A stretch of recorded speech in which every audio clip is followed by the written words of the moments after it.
This is Radio Geopolitics and Empire. As always, support the Renegade Signal. All of that stuff is over at geopoliticsandempire.com or geopoliticsandempire.substack.com. Returning, it's been a while, returning to the Outlaw Transmission is Terry Wolfe.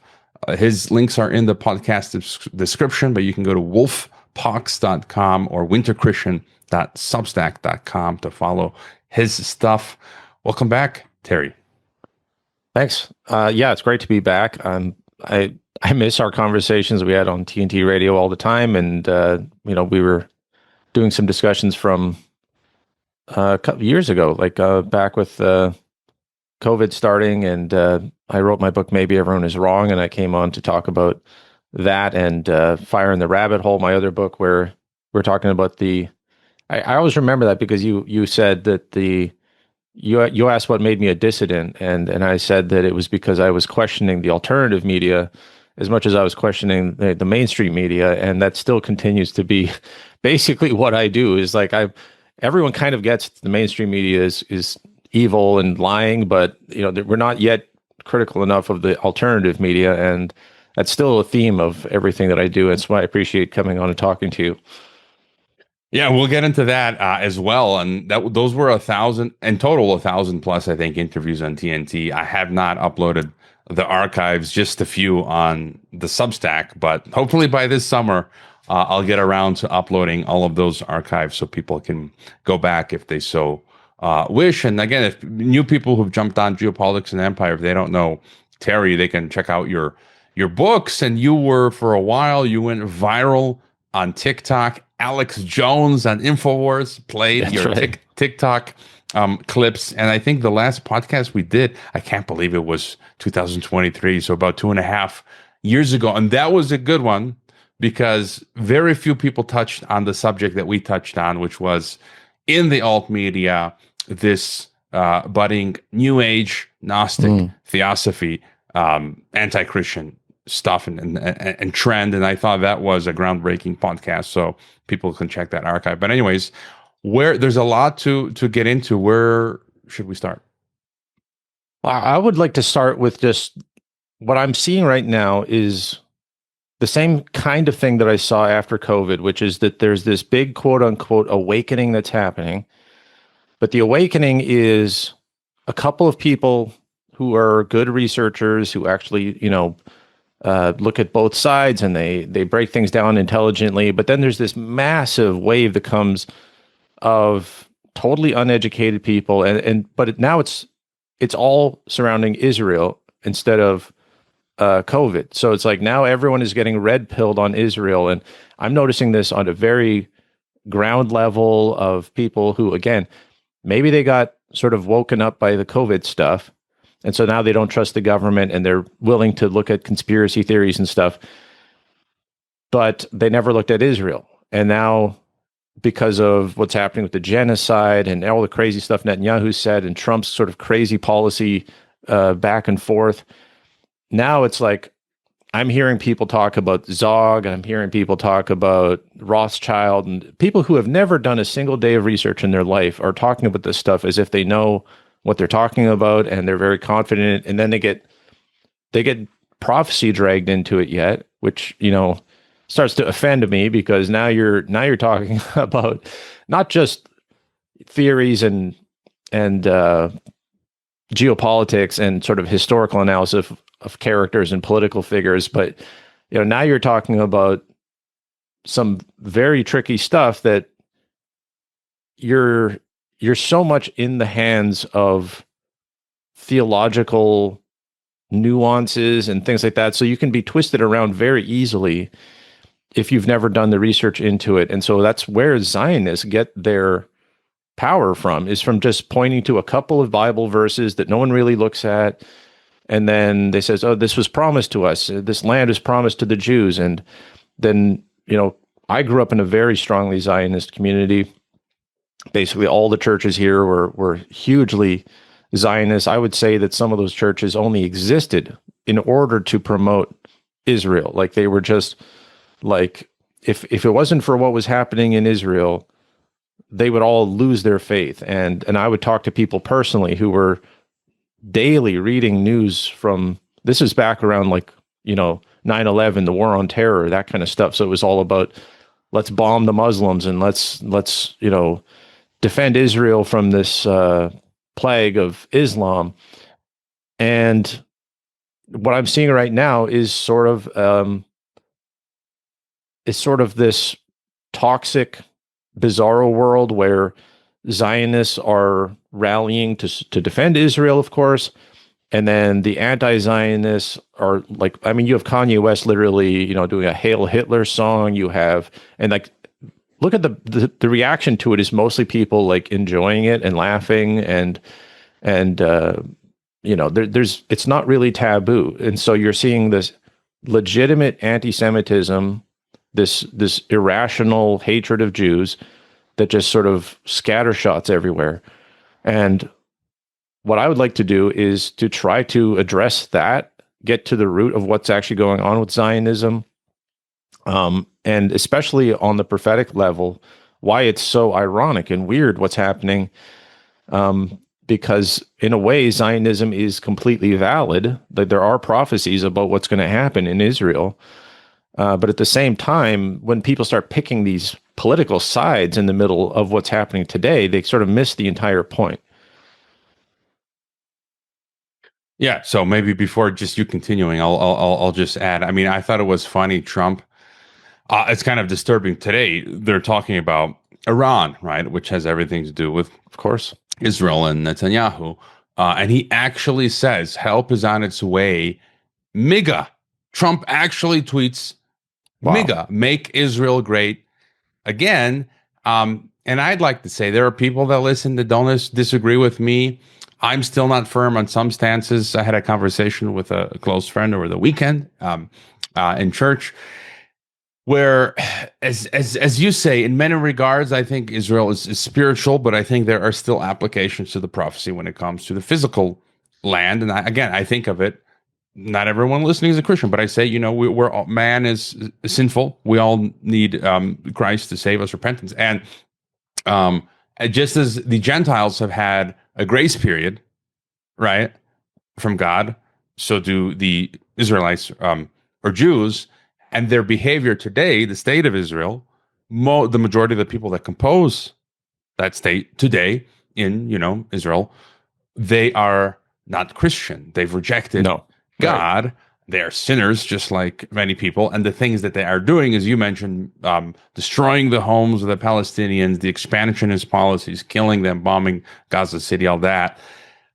But that does not negate, right, that at some point God will, at some point, pull the veil, and some of them will accept Jesus and be saved. And I had one more point I think to mention, which was, as you mentioned, some of the people now going down this rabbit hole, they're going to a full-on extreme where they're becoming pro-Hitler, pro-Nazi, and it's just kind of like, well, there's a nuance here. Yeah, what they're doing is not good. Mm-hmm. We can show, what the Soviets, it was totalitarianism, same as Nazism. The 4-hour lecture by Mark Passio on the occult roots of Hitler. And I've listened to primary sources where Hitler says, me, a Slav, is Untermensch, cattle. And I'm like, do you really expect me to accept Hitlerism and Nazi, to put my grandpa in a concentration camp in Bosnia for 6 months, almost killed him? I wouldn't have existed. And so anyways, if you look at X and the telegrams, people have just lost their minds. They've lost the plot in that regard. So the evil things that the state of Israel today is doing doesn't mean Hitler. They're all bad. For me, it's like all bad actors, pretty much. Most of the time in history, there's no good guys. Anyways, you've got the floor now. So, well, and I would add just on that point that look at the actual citizens of Israel, and there have been massive ongoing protests against Netanyahu and against what he's doing. So it is kind of like mind-bending how easily people jump into complete tribal thinking and racial and ethnic hatred when the Netanyahu's been clinging on to power for dear life for years. And there was a whole theory when October 7th happened that it was a stand down order in order to justify a power grab, to make it so that he could, cling into power with war measures and emergency powers and stuff. And like, whether that's true or not, it's just that's how unpopular he was. I think there was over 40 weeks straight in Tel Aviv where there was weekly mass demonstrations against Netanyahu. And every couple of weeks, there would just be a new scandal. They would fold into those protests. And so, like, to think that they're some sort of monolith is insane. Tel Aviv is one of the most progressive cities, and they're proud of being progressive. They don't support the genocide. They don't want to have, a war criminal in charge and all this kind of stuff. So, can I just add, don't lose your thought, the story that one of the judges presiding over Netanyahu's corruption case mysteriously just died in an automobile motorcycle accident. Total coincidence, Terry, right? I mean, it's just so in your face, the things that they do. But anyways, yeah. Yeah, and then he's asking for a pardon, although he's not admitting guilt, and Trump is telling the president to pardon him and whatever. So, it is just, I think I'm going to speak as a Christian and as a researcher, because, I don't see any difference when I believe that we're supposed to be looking for the truth, and that involves Jesus. But, you always end up with the same kind of scenario where you have high level deceivers. You generally have a mass of innocent people who don't like what's going on, but they're sort of helpless to change it. I could say the same thing about where I live in Canada. You could say the same thing in Mexico, and like people could say the same thing in America. Like, let's not think that all Canadians are Justin Trudeau, or all, Americans are Trump or whatever. So, so there's a couple of things that I think you can just easily disentangle, and then talk about sort of the biblical understanding of why does Zionism even exist? Why is it valid enough that you actually sort of, you shouldn't just dismiss it? Like, so like Zion is the actual mountain that had a fortress on it that King David went and conquered. And so that was called Zion, long before any Jews were there. Jerusalem is one of the most ancient cities, long before Jews were there. They conquered and took over the city. There's a whole idea that I believe it's in Genesis, where Abraham meets Melchizedek, the king of Salem, and Jerusalem, is like the idea is that that's the same city. And so that city might have been like a couple generations after Noah's flood. That's how old it is. And so it's not something that the Jews created. They took over the land of Canaan, and they went to Zion, and they conquered this mountain, this fortress, and the city. And then God decided this is where his home is going to be, and he puts his name there. So, can I just add on that? I mean, for people who get annoyed with this supremacist angle, yes, like the secular anti-Christian Jews today, which is the Israeli project, we did the Noahide Law episode on that. When you look at it from a biblical angle, it was God who chose the Israelites, and through them would save the rest of the world. And then, when all the chips fall at the end, we all come together. So it's not like they are, on some special tier, but it was just through them that the rest of the world would be saved. I mean, if you agree, but anyways. Yeah, no, that is New Testament, actual New Testament theology. A Christian has to kind of believe that. There's, I believe in Romans, it talks about in fact, in Romans 11:15 says, talks about the rejection of Israel, and how it says, if their rejection is the reconciliation of the world, meaning it opens up to all Gentiles, then what will their acceptance of Jesus Christ be except the life from the dead, the resurrection? And so if you believe the New Testament, you should believe that Jews will eventually come to Christ, and that when they do, that's going to be when the resurrection happens. It's going to be one of the most amazing things we look forward to in all of history. So anyway, this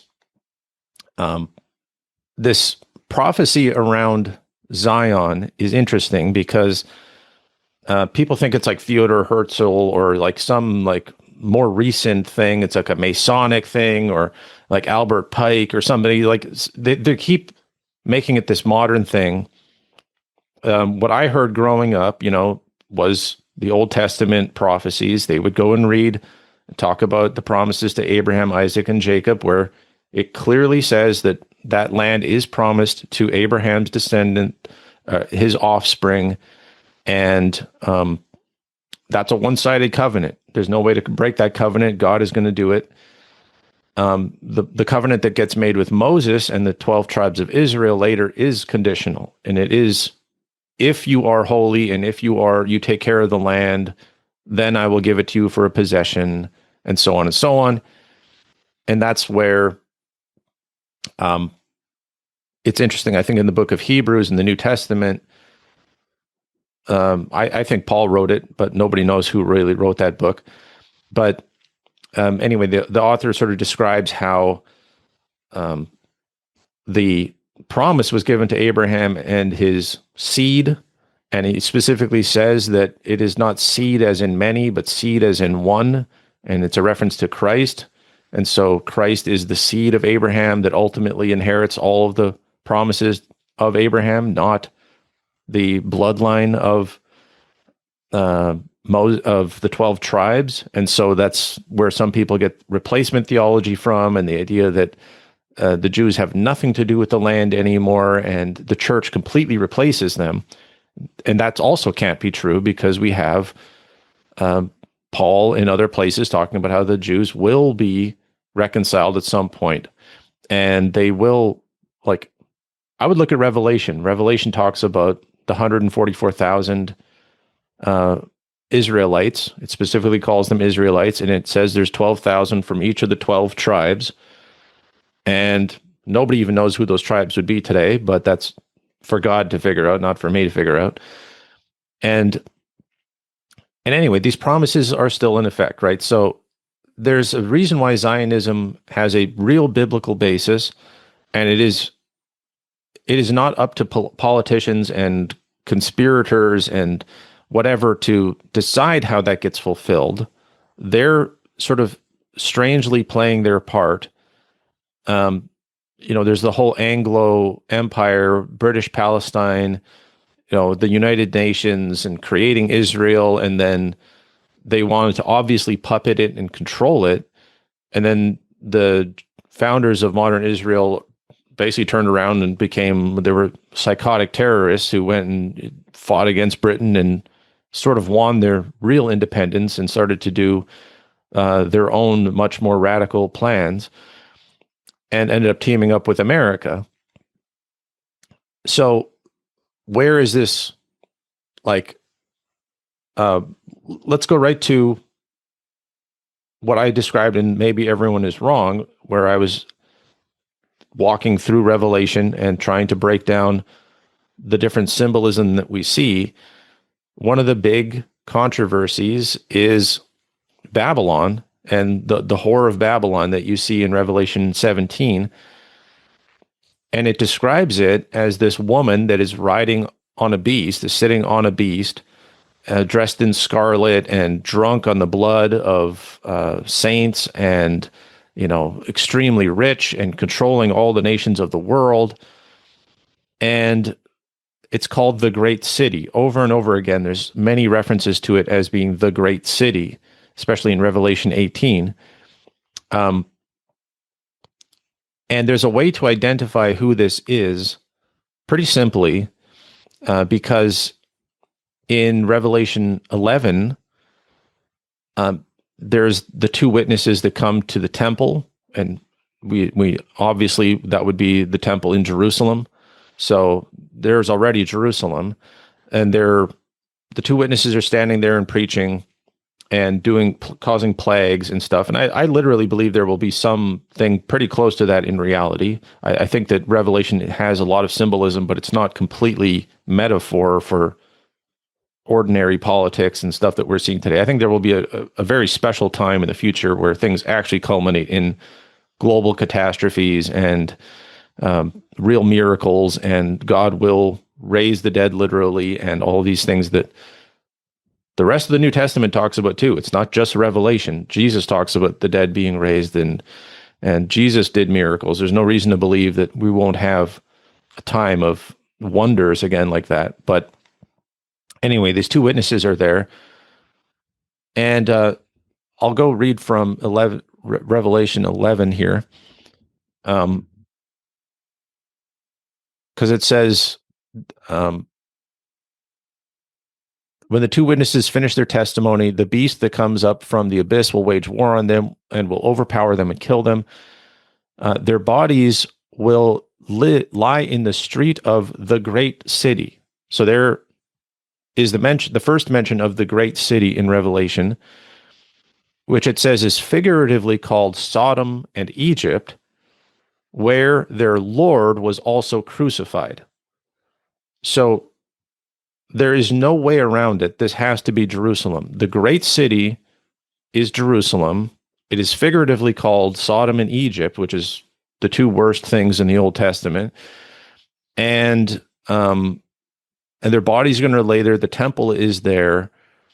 And all the people of the world celebrate when these two witnesses are killed. And the story goes on from there. When you say temple, are we then thinking of this to be built third temple? Right. I mean, that's the only thing that makes sense to me, because there is the Zionist project is almost entirely about getting to that point where they can build the third temple. Like, as much as it's about getting Jews to come back to Israel and it's to give them a homeland and give them political power and stuff like that. The real end game for them is the third temple, to be able to reestablish it and have a high priest. And they believe that that's tied with their Messiah coming, because Jews still believe in their Messiah coming. They just don't believe it's Jesus Christ. And so, unless you're a completely secular Jew, then I guess they can have any belief they want. But those who actually have a belief in the religious prophecies, they still believe in a Messiah coming. And so they believe they need the third temple for that, or the third temple. And so these two witnesses come to that temple, which already then tells you that this is in the future. This isn't today. And it tells you that the Zionists succeed. I mean, this is one of the paradoxes of prophecy, is that you kind of get spoilers for what's going to happen, and you can love it or you can hate it, but I become more fatalistic the more I look at it. And instead of thinking of Zionism or its success as being a failure on all of our parts, that is, the evil Satanist conspirators, the theosophists, whoever's all involved, if they're plotting for this thing to happen, that means that we failed because they succeeded, and we know that they're not good people. God has always used evil people to fulfill his plans. It's very rare for him to use a bunch of good people to do something nice. It's almost always through a disaster or a controversy of some kind. So just to bridge that thought, that you have the two witnesses with the temple in the great city, as it calls it. It's clearly an evil city because it's compared to Sodom and Egypt. Then you skip forward to Revelation 17, which is the next time it talks about this great city. And it is the whole chapter about the whore of Babylon. And it says in Revelation 17, verse 18, the woman you saw, which is this whore of Babylon, the city, is the great city that rules over the kings of the earth. And in the next chapter, it goes on to talk about the judgment of Babylon and how it's going to be destroyed. It's going to be destroyed very quickly by a conspiracy of 10 nations or 10 kings, 10 rulers that are going to basically suddenly turn against it and betray it and destroy it completely in an hour. In almost no time, it's going to be obliterated by fire. And it talks about how, so just some quotes, it quotes what these merchants are going to say when Babylon is destroyed. So it'll say stuff like, woe, woe to the great city, the mighty city of Babylon. So there's the great city mentioned again. For in a single hour your judgment has come. And it says, every shipmaster, passenger, and sailor who make their living from the sea will stand at a distance and cry out at the sight of the smoke rising from the fire that consumes her. Another quote is, what city was ever like the great city, they will exclaim. Woe to the great city who had all the ships in the sea, were enriched by her wealth. And so it goes on about Babylon being a great city, that all the, especially sailors and merchants and seafaring, we're talking about shipping routes. I mean, this is extremely current day relevant stuff. This is, although it was true 2,000 years ago that, trade on the sea was how empires became rich. It has not changed at all. You have the Panama Canal, Trump trying to take it over. We've talked about, me and you have talked about the Ben Gurion Canal, the plan to build a canal right through Gaza, and that could explain why they want to wipe out Gaza so they can build a canal through it and replace the Suez Canal. We can also add the IMEC, I think it's called the India Middle East corridor in my weekly analysis, which is, for the first time ever, I opened it, unpaywalled it, free to subscribers in the hopes that people would become paid subscribers. But there was an article from Naked Capitalism looking at that corridor with Israel at the center of it, with AI and the Gulf countries, with Israel having the largest foundation. We all know, right? The Unit 8200. Sure. And how they are tech masters. And so I think that adds to what you're saying. Yeah. Yeah. And so, there's a separate question as to why would God allow that to happen? Doesn't he love Jerusalem? Isn't that where he put his name? Is it just because they rejected Jesus? Is it what is the idea behind that as a Christian? Even for me, maybe it's because I grew up in this very Zionist area, but it feels very tragic and sad for me to think about that happening. I want to love Jerusalem. I want to love Israel. There's nothing I have against them.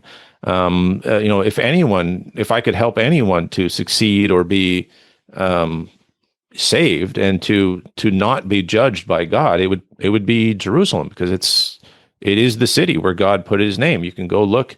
There's, I think, 40 some verses or something in the Old Testament where it talks about God putting his name there and stuff like that. And so if you go back to the major prophets in the Old Testament, you have all this description of Jerusalem as being a daughter, often called the daughter of Zion, and it talks about her being a harlot. So this is not a revelation innovation that suddenly, some guy after Jesus died and the Jews rejected Jesus and the Pharisees killed him. It's not like somebody came by afterwards and said, "Oh, Jerusalem, you're like a whore and you're going to become rich and God is going to judge you."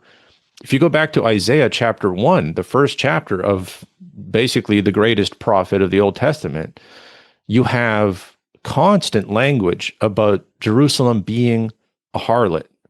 And so in Isaiah 1:21, for example, it says, "How is the faithful city become a harlot? It was full of judgment, righteousness lodged in it, but now murderers."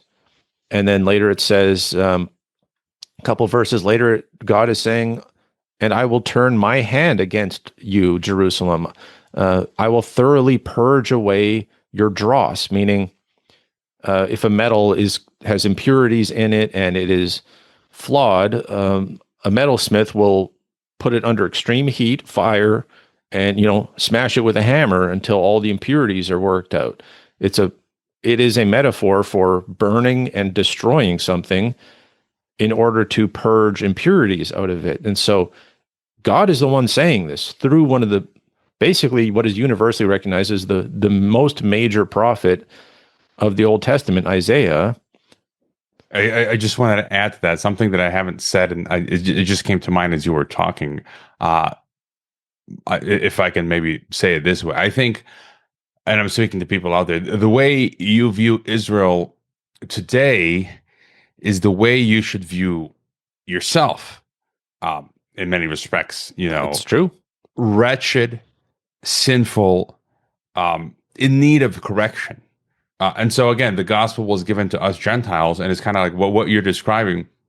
What this is the sort of stopgap that this hatred of Jews today. So there really is this real across the board hatred, and it's like, look, what we're doing here is this nuance. It's like what they're doing today, the Zionism, the state of Israel, their foreign policy, their military policy, they're mass murdering people, including Palestinian Christians, Arab Christians. That is, you and I agree, that is wrong. That is insane. But again, so the Gentile world has been doing that for ages, right? Yeah. This doesn't now mean throwing out the baby with the bathwater. And so I've always used this analogy of, I'm a father, and if you have a child in your home that has gone completely AWOL, that's drawing on the walls, that's insulting you, that's throwing and smashing stuff, it's like this kid is evil, is doing wrong. You love them. They're your kid. Mm-hmm. You're not gonna kill this kid, banish it, send it to I don't know where, a prison or asylum. You're going to correct them and put them on the correct course so that they can see the wrong that they did. And that's kind of, would you agree with me? That's kind of how I feel eventually prophecy will be fulfilled, where the Israelites will be like, oh, you mean Jesus was the Messiah? The stuff that we're doing in Gaza is wrong? That's the hope, no? Just your thoughts. Yeah. No, that is, that is what the irony in the paradox of Zionism is, that Zion was always, and the prophecies about Israel and the wonderful blessings God is going to give them eventually has always contained this warning that they are going to have to be corrected first. They're going to have to be judged first. It is very much like a sinner that nobody gets to be saved without first repenting. There is no such thing as just this sort of a smooth, seamless transition. There has to be at least a period of recognizing your sin and being grateful for mercy, and that's why it gets tied back into Abraham, and why we can inherit promises from Abraham, because he had faith, and this is all about God eventually saving his city, and I believe the 144,000 described in Revelation, that Revelation is, Jerusalem is simultaneously Zion and Babylon. Babylon is when it is sinful and it is fallen and it is led by Satanists and people who completely reject Jesus Christ, and they conspire against Christianity itself. Like the Pharisees. Like the Epstein-ish world that we're witnessing now. Basically. Of course, yes, the blackmail, high level, no ordinary Jewish person is involved with that at that level. You have a military intelligence network that is taking a lot from Britain and a lot from America, and in a way they're stuck, in their own situation, that once you are in the blackmail game and you have so much blood on your hands, you kind of just have to keep doubling down on it and stuff. Like, it's a very messed up world of covert sabotage and intrigue, and that is to be lamented, just like all the other things that Israeli military, I should say, you kind of have to say Israel is doing it, but to be fair, you would always want to qualify it as the Israeli military, Israeli intelligence, the Likud party, that kind of stuff. But because it's very theoretically, it's very possible that a new prime minister would come in and there'd be a regime change over there, and But Israel would stop doing some of this stuff. I'll steal from our recent guest Anthony Patch, where this spirit of evil, it's overall governments. So effectively, in many ways, what we're witnessing with Israel, every other government is like that. What is America doing? The European Union, right? Russia is totalitarian. China, Mexico here is implementing. They're chopping, whacking countless people here. The narco government of Mexico, and so Congo. So I would just say Israel is nothing special. I guess at this moment in time, it is very highly active in the bad things that it's. Well, and then the reason why is it such a big deal in the Bible is because that's supposed to be God's people and God's city. So it's not, the Bible is not highlighting this as being the most uniquely evil city to ever exist. It is that when Jerusalem or Israel does things evil, it provokes God especially, because that's where he put his name, and that's where he's ultimately going to clean up the mess, and he's going to fix things, and he's going to have to set it straight. And so the metaphor of this harlot that you see in Isaiah, right in the next chapters of Isaiah, you get promises that it will be purged, it will be judged harshly, and it will be largely destroyed. And as Isaiah 3 continues on about how the gates of Zion are going to lament and mourn, and the men will fall by the sword, and there will be, multiple times, not only the Babylonian exile, but the destruction of Jerusalem by the Romans in like 70 AD. But those are all essentially like still just previews of the ultimate judgment that comes at the end before Jesus returns. And then, what do you know? There's a large part of Isaiah that talks about how it is going to be wonderful. It will be purified. It will be a holy land. And it talks about a remnant. Over and over, Isaiah talks about a remnant that is going to be saved. And the whole book of Lamentations is a prophet experiencing the sorrow of lamenting Jerusalem's destruction. Micah, the prophet Micah, talks about in 3 verse 10, talks about they build up Zion with blood and Jerusalem with iniquity. Zion shall for your sake be plowed as a field. Jerusalem shall become heaps. So this is what I'm trying to get at, is that the irony of Zionism, if you just think of it that way, if you look at the actual references to Zion throughout the Bible, it is always a package deal where it falls away and it becomes more and more evil until God does something about it. Go ahead. Yeah, just wanted to add, so just to reread what you cited from Micah, it says again, listen, and this was back then, but it can't be just today, right? It says, listen to me, you rulers of Israel, you that hate justice and turn right into wrong. You are building God's city, Jerusalem, on a foundation of murder and injustice. The city's rulers govern for bribes. The priests interpret the law for pay. The prophets give their revelations for money. That's like what we're witnessing right now. And I just wanted to throw out the word redemption. People don't think about this enough. And a lot of the people who are falling into the Jew-hating camp today, the hardcore anti-Zionists. I mean, again, there's different categories. There's like nothing wrong with being anti-Zionist politically in this regard, given today's environment. But a lot of these people are leftist sort of multipolaristas, right? As I tend to call them. And they're pro-BRICS and multipolarity. But it's like, well, you guys believe in redemption, right? Because you're big fans of Russia today. What about the Soviet Union? That killed tens of millions of people. You forgave them. You allowed them redemption for now being the Russian Federation that it is today. Or what about Mao, right? And China today. So again, every nation has its ups and downs when it comes to um, you know, sin. But I would expect. I think I'd agree with you that at some point Israel will have to face the judge, right?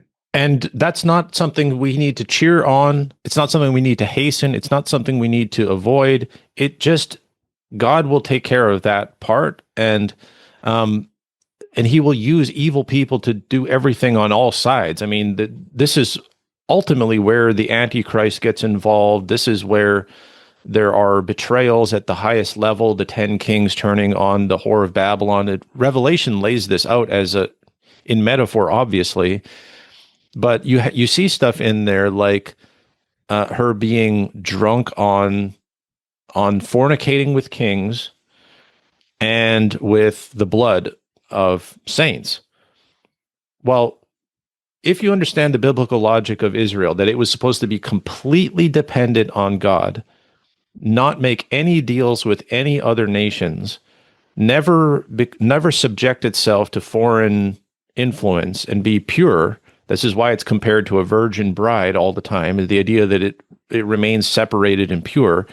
This is why the whore of Babylon is called the whore of Babylon, the mother of prostitutes, because God hates when Israel makes these deals with other nations, becomes dependent on them, and enriches itself not by turning to God, but by deal making and intrigue and all these separate alliances and trade deals that it creates. And if you just look at the trajectory, because I don't believe Israel today does fulfill the whore of Babylon prophecy. It's not the richest nation in the world. It's not that powerful. It has its hooks into a lot of stuff, but it's not the capital of global trade. But if you look at the symbolism and the relationships that you see in Revelation, you get a preview of where I believe things are going to end up, which is it rides on the beast. I know there's this whole thing about it's sitting on the 7 hills. There's a verse about it's sitting on 7 mountains in verse 9. It says the 7 heads are 7 mountains on which the woman sits. And so people say that's Rome because Rome is the city on 7 hills and everyone knows that. Okay, that's true. But this woman is sitting on it as a parasite, as somebody who's riding on it and getting a free ride on the beast. So Rome is supporting Jerusalem through America, America being the extension of the Roman Empire. It's very much modeled deliberately as a constitutional republic after the constitutional republic of Rome, having senators and democracy and voting. Like Rome had all of that stuff. And so America is this attempt to recreate Rome. And I believe there's a lot of, the literal Vatican in Rome still has a huge controlling influence in America. But, that aside, even it is just America is the beast. And so if it says that it's sitting on these 7 hills, it doesn't mean that the city is located in Rome. It means that it is like a queen sitting on this, like a throne. It is getting a ride from this powerful beast. The woman itself is weak. The idea of a prostitute wearing scarlet is an image of a very weak creature dressed like royalty. There's supposed to be this sort of scandalous irony here that a lowly prostitute would be glorified, dressed like a queen, and then sitting on a powerful, multi-headed beast that can destroy anything. And that just is so appropriate to how things are going with Israel politically, that you're seeing how I think J.D. Vance went to Israel after Trump said that they weren't going to let Israel take the West Bank. This is like last week or something like that. So Trump says that, well, he's not going to allow Israel to take the West Bank. JD Vance goes there, and then the Knesset goes and passes a resolution that they're going to take the West Bank while JD Vance is there. It's like just spitting in Trump's face. Like, we're going to do whatever we want. You're not going to do anything about it. And so they have that. Israel is weak and dependent, but yet they have this sort of bizarre unlimited support from America that matches this crazy relationship you see in Revelation 17. And just to sort of wrap up that, it talks about how this is the city that is going to rule over the kings of the earth. That is not something that has to be true when Revelation is written. I know there's a lot of people who believe that Revelation was written for its current day audience when it was the contemporary audience, and that it had to be true back then. And then there's people who think it is an all-time thing, that it is eternally true.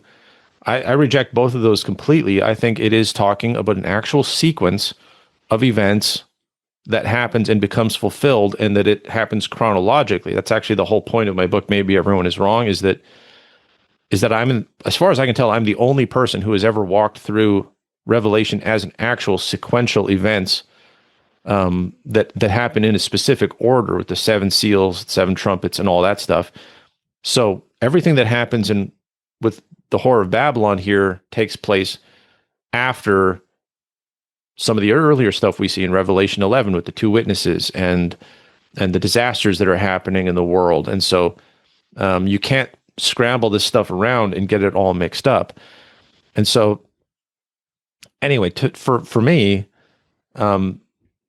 you see all the hints here of a small city that is not powerful, that gets drunk on blood. I would say that's exactly what's happening. And it makes the nations drunk as well on blood and on its quote unquote fornication. That's essentially what we're seeing with the genocide in Gaza, this sort of blatant, in your face, open slaughter of children that we've really never seen ever, because social media and the ability to actually witness it has never been around. There's been other genocides, but we never got to see it happening. And everyone notices it, and then it still just keeps going. That has always been something that would have been shut down and hidden away once it was exposed. So there is a sort of drunkenness to it, where it is this luxuriating in the fact that they can just get away with it. And a lot of what's happening now with the Jew-hating, anti-Semitism, anti-Zionism, extreme rhetoric that we see is that it's justifying censorship and crackdowns on free speech. And we've had Israeli experts and lobbyists come out on CBC? Shlomo Kramer. I just included that on my. I want to pull up real quick what his actual quote. Here it is. He says, "I know it's difficult to hear, but it's time to limit the First Amendment in order to protect it." Yeah. And then the person even says, "You mean the government has to control what people can say?" And he's like, "Yeah, the government has to do it. It has to do it." So it's like, if we can't be nuanced about this stuff, if it's just, and it's not based on biblical research, it's not based on real geopolitics, it's just sort of a general pile on and a hysteria almost, then ironically, it's not justified to limit free speech, but at least it is concerning what is going to happen, because you have sort of a Nick Fuentes, Steve Bannon sort of Catholic nationalist movement happening, where the Catholic Church has pretty much always been, pretty anti-Jewish and anti-Zionist, and they're not that shy about it, and they seem to get away with it when they talk about it. It's kind of suspicious how much they can say about it, and nothing happens to them. And so I'm seeing that in the counterculture. Like I said, I'm looking at the alternative media, and I'm seeing this rage against Israel, and then it's getting very much blended with just Jews and Judaism. And it's like, I believe in coexistence and and tolerance for all the different religions while still having political entities and nation states being abiding by international law, which is, I think, pretty common sense view. But what we're seeing right now is sort of a stirring up of hatred without a real solution, and with just sort of now turning against Jews and how Jews operate in our countries, and there needs to be a purging. We need to be a Christian nation and limit what everyone can say. And it's looking more and more to me like creating the pretext for persecuting Christians by just saying, or creating some sort of, I've also seen a lot of would-be prophetic interpreters on YouTube and elsewhere now trying to stir up more Christians versus Muslims debate, that they're the real problem. Stop talking about Israel, talk about Muslims, and then they can create a Christian-Muslim divide and stuff. And we just need to be wary of all of these sort of tricks that are going on in the middle of this actually very fascinating conversation about what Zion means and Zionism, and how it can still be a prophetic reality without being something that we have to endorse. Like, I don't have to endorse the Antichrist, because the Antichrist is going to fulfill this prophecy that's going to, it's just going to happen. And so there's no need to get so emotionally entangled in the fulfillment, or like the billionaires that are funding the red heifers and trying to make the third temple happen and stuff. Like, they're choosing their own path. We don't have to support them, and then we can still defend the voices of the victims of Gaza. And I'll just add that it doesn't mean, I think you and I agree that a lot of this is slated to happen. And it's not just this stuff, it's the other stuff that we've been talking about. It just continues to proceed as we've been forecasting and extrapolating the technocracy.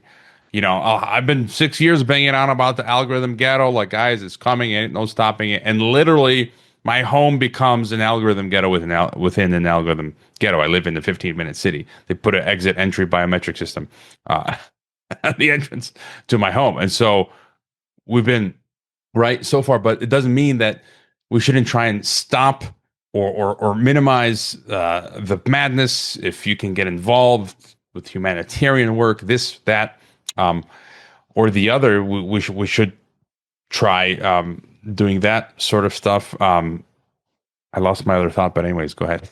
Well, I think for my part, it's about exposing it, and I'm not even going to tell people what to do about it.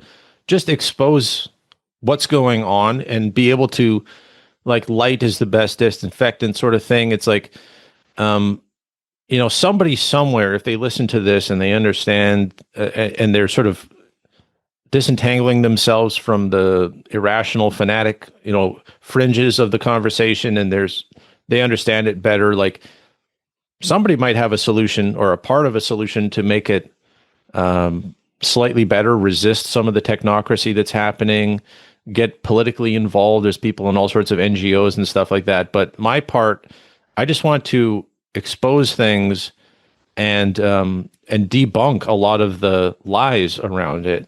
And then once people can see things more clearly, then there's a separate question of what to do about it. But, like, Christianity is never called on to become violent, politically active, revolutionaries, overthrowing governments, hiding in a bunker with a bunch of ammunition, or whatever people think is the solution.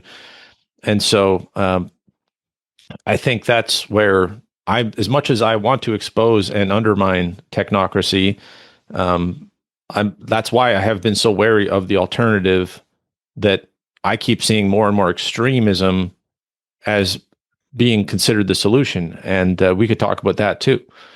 Just to add, my thought came back to me that where, a lot of the multipolaristas, the anti-Zionism crowd, is like a Palestinian state.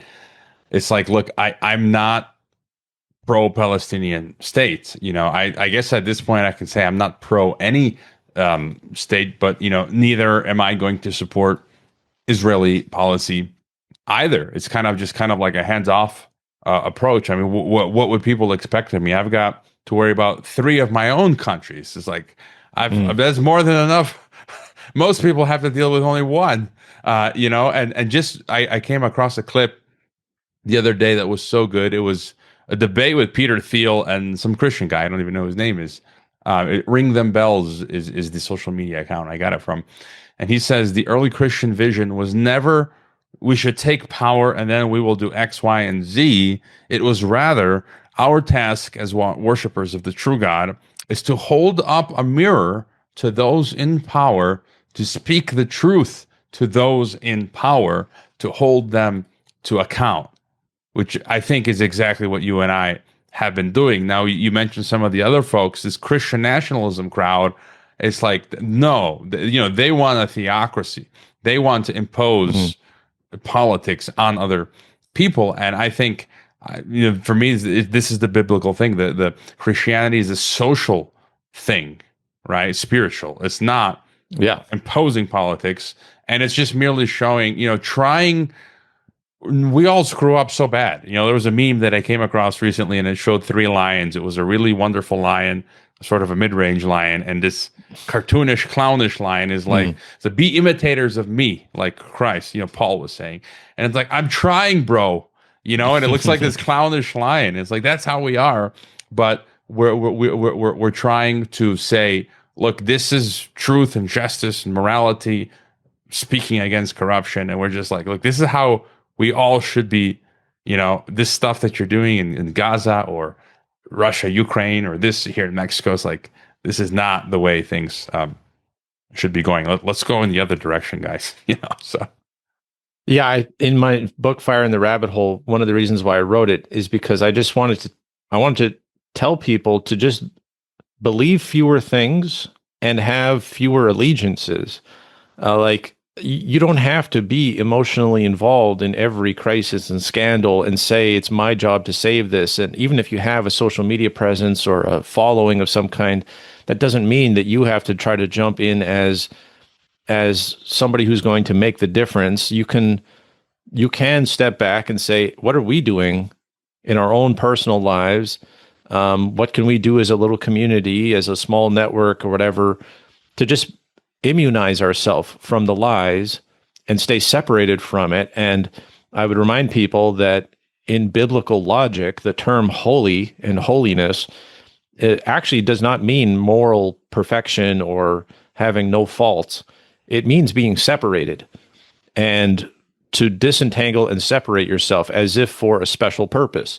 And so you would have normal pots and jars and stuff, and then you would have the holy stuff that would be for the temple, set apart. No one was allowed to use it except for that specific purpose. That's what holiness really refers to. And so, it's something to think about when you want to be a holy person, you want to be godly. In a way, it means just divorcing yourself from that mentality that you're part of what everyone else is a part of. Like, you have to kind of be able to just do your own thing, still look at reality, still be a realist, and be very, it's a spiritual warfare, but it's not the kind of battle, the kind of warfare that everyone is expecting. And I think in that way, it is even more effective, because as soon as you get involved in one of these crusades, and you get your hands dirty playing politics and trying to, I don't know, lobby for specific policy or something like that, like the Palestinian state. Well, now what? Are you going to start endorsing candidates that you don't know? You're going to start, calling for regime change in a country. Like, why do that? Why bloody your own hands in the mess? Like, let other people handle that and just reserve judgment and expose what's going on, expose lies. And to me, that's as much as I want to do. Yeah, and just I'll add on the holy thing. For me, it's just about trying to sin as least as possible, trying to staying away from corruption and sin. Of course, we all of us daily. I'll get angry when I shouldn't. A bad word will fly out. And it's like, no one is better than the other person. It's just we're trying to go in that direction of being holy and uh, less in the other direction of doing bad, stupid, uncouth um, things. Anything else to add before we move on? I think a good segue, since we're talking about Israel, Babylon, prophecy, the end of the world, is the whole what I've been banging on about lately, the Technate Oceania North American Union thing, because for me, that is the stepping stone to world government. So, any thoughts here? Yeah, I would say, I think from what I can tell, what's going on, the awesome map that people have of the technate that we were seeing now with Venezuela and Greenland and everything.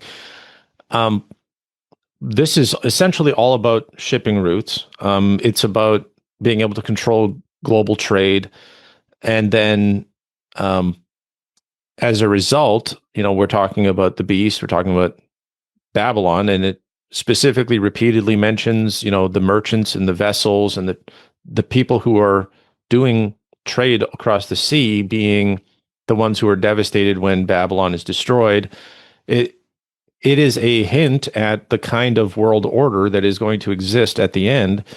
So I see this as being a consolidation of power that I don't particularly believe that there will be a one world government. I think that it can be a complicated, messy, and fractious. We can even say a system. It doesn't have to be a technical government. It could just be a system, which in its effect, the goals that it are applied in all territories, like with COVID. So you didn't necessarily have one government, but you had, Mexico, Kazakhstan, China applying the same agenda, even though it was not technically the same government. It was kind of like a system, no? Yeah, that's exactly it. Is that there's a method to it. There is a behind the scenes connections. There will still always be rival factions because that is how you create energy and vigor within these things. The Roman Empire, for as much as it was the Roman Empire, it had hugely divisive factions within it, and you had emperors getting assassinated and then another emperor coming in, but it was still the Roman Empire. It was, and there was the Eastern and the Western Roman Empire. You had the Byzantine side and you had the Western side. So you have this, and that's kind of what BRICS is. It's just the Roman Empire's Eastern and Western halves, being recreated. And it's like, okay, so they have a patriarch and we have the Pope. It's kind of that thing. That's really good. I never thought about it that way, but it's similar in many respects. I mean, it's basically for the longest time, it's been, like the Cold War, bipolar, or is it the bifurcated system? It's East versus West for the longest time. So it's just it's just been a continuation of where we left off 1,000 years ago. That's how I see it. I mean, I go as far in my book as saying that is why in Revelation 13, when it talks about the beast and the evolution of the beast, and there's a second beast and then the image of the beast, it talks about the beast having two horns that are like a lamb, the lamb representing Jesus. One is Catholicism, one is Orthodoxy. If you look at the world split up across all the Catholic nations and all the Orthodox nations, it's pretty comprehensive. I mean, you have nations that are not part of it, like China and the Muslim nations and stuff like that. But Latin America, and then you have the all the Asian or Eastern European countries and all that stuff. I literally believe that is prophetically true, that the Roman Empire never stopped. It just changed its terminology, and that you had the Eastern and the Western Roman Empire, and they both expanded and consolidated just through different methods. And so the idea of a technocracy coming in, somebody like an Alex Jones 20 years ago, in order to just get people to sort of understand the concept, might have talked about a one world government as if it would be a monolithic, centralized thing that has an identifiable flag and it's all unified. But even H.G. Wells would talk about the World Federation and the idea that this is more of a democracy of nations, that the nations are sort of all members of this thing that is more loose. And obviously, the European Union, United Nations are all prototypes and models, but I really don't think we need to see a proper one world government. Just like how I think digital ID would not be one particular technology that comes by and, this is the technology that if you take this is, people think of it being the mark of the beast or whatever. And I've written about that, how I don't think that we're going to see just this singular mark of the beast that's going to be this line in the sand that people have to cross. I think it's going to be built into the infrastructure, and it's going to be a more loose system, just like technocracy. Not that I accept that technology is the mark of the beast, but all these systems seem like they're trying to come in through the back end at a high level, and you can still have all the differences on the surface. You can still have all the diversity of which corporation do you want to subscribe to and whose solution do you want to take and whatever. So they're smart enough to go solve these things at a high level, and it's more about coordination and eliminating anybody who tries to come in with a real alternative, so that they can consolidate their power more than one unified system that if it got taken down would save everything. Let me ask you on that point. You did a fascinating interview with DJ on Substack, which I just finished listening. I was listening to it yesterday, and today is about, I think, going on 2 hours. And you say some paradoxical things, but they make me think. I can't say on some points whether I agree or even disagree, but I think you have a point. There's a lot of purists when it comes to the digital ID stuff. And it's like, right off the bat, it's like, obviously we all agree we don't want it. It shouldn't exist. It's tyrannical. It's totalitarian. It's all about control. I haven't even had the time to read from the Mexican papers today. There's an article here in Spanish that says Scheinbaum explains the reasons behind the registry of the cell phones today. It's like, listen, lady, you're lying through your absolute teeth. She's like, oh, it's only the mobile phone providers that are going to have register you, or kind of trying to create this separation from the government. It's like, seriously, you've got Pegasus, you've got Titan, I'm like, get out of here. By the way, today it took me hours to upload the ad-free edition to Apple subscriptions because my mobile wasn't working because of this registry fiasco that's going on now. And I figured, I went up to my roof and I got a signal. Usually I don't have a problem with the signal, so I was able to upload the ad-free edition of the Anthony Patch podcast today. But this is the stuff that's going on. And I guess to my point is, it's like, look, the COVID injection was one thing. They're literally trying to inject poison into you. Like, I never took a PCR test. I never took an injection. I would be fired for that. I would rather die than take an injection. I know people that have died from it. Okay, that's like one thing. But now this digital ID stuff that's coming in, look, I don't want it. I've said before, there are some purists among us who say that's the line in the sand. But it's like, I think of it as, if you're living in the Roman Empire and they had the census, the Roman taxation, right? They come to you and extract from you taxes.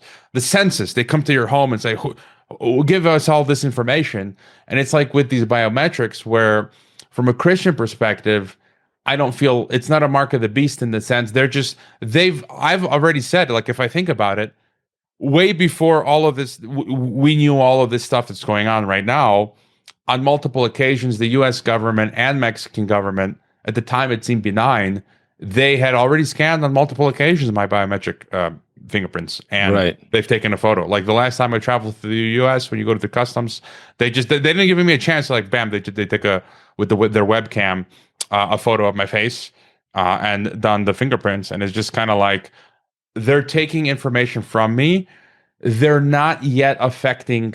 Because it says the mark of the beast is to worship, right? Yeah. So them just taking a photo of my face is not like me, rejecting Christ or worshiping anything. And so just your thoughts here.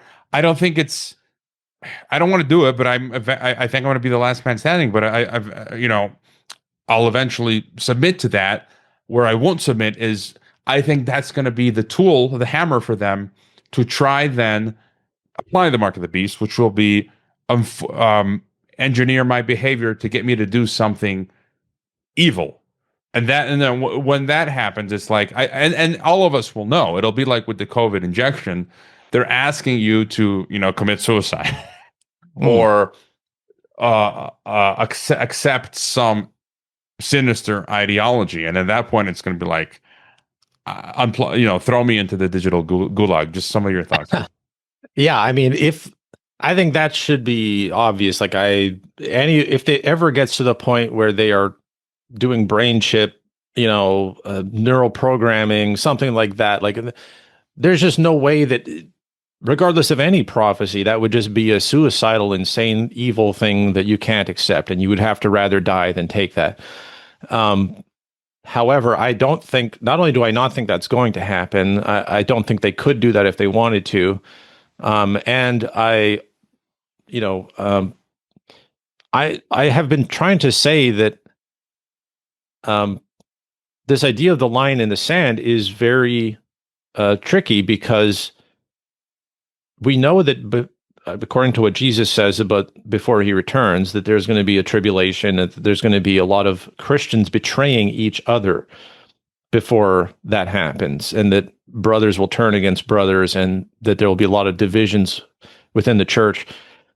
I think that the expectation of a mark of the beast as a technology is going to create more and more opportunities for Christians to point fingers at each other. People are already saying it's just biometrics, just signing in with a face ID is already the mark of the beast.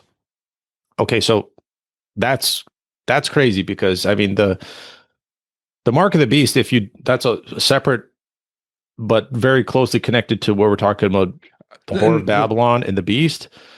And just to give an example, I just use an inane example of, I went to the dry cleaner today. I walked out of my gated community, which has biometric exit and entry. You've got three options. You've got scan your face, scan your finger, or the physical analog key card, which I used.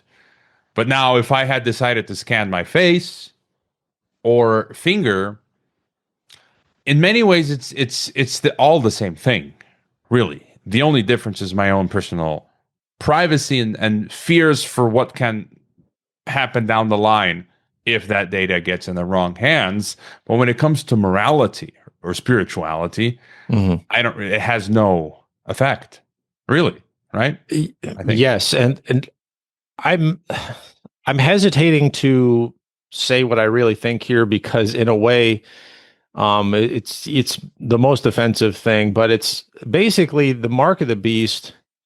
It would be more appropriate to say that the Pledge of Allegiance is the mark of the beast than digital ID.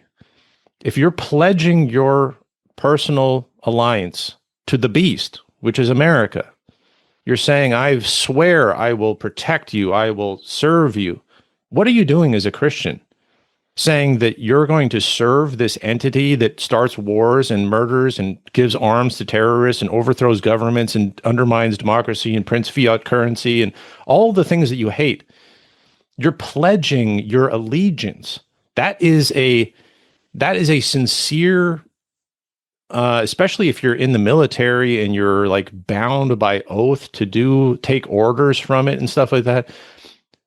I know how terrible that sounds, for me sounding like I'm condemning soldiers. I don't know how God sorts that out. I don't know how he thinks about it, and when the punishments for taking the mark of the beast exist. But that's a real pledge. That's an actual, loyalty test. And we're not supposed to be allied with the world. We're supposed to be allied with God. Obviously, as sinners and Christians, everybody has to exit from something in order to enter the kingdom of God. So there is always an expectation that you can break those old ties and you can start again and you can be born again and you can have a new life in Christ. That's kind of the whole point. So, I mean, it's the idea that a technology, something that you could be tricked into, something that, this is what me and DJ were talking about, the idea that some old lady who just wants to pay her grocery bills or her rent, she doesn't watch conspiracy theories, so she doesn't hear about how this is the mark of the beast.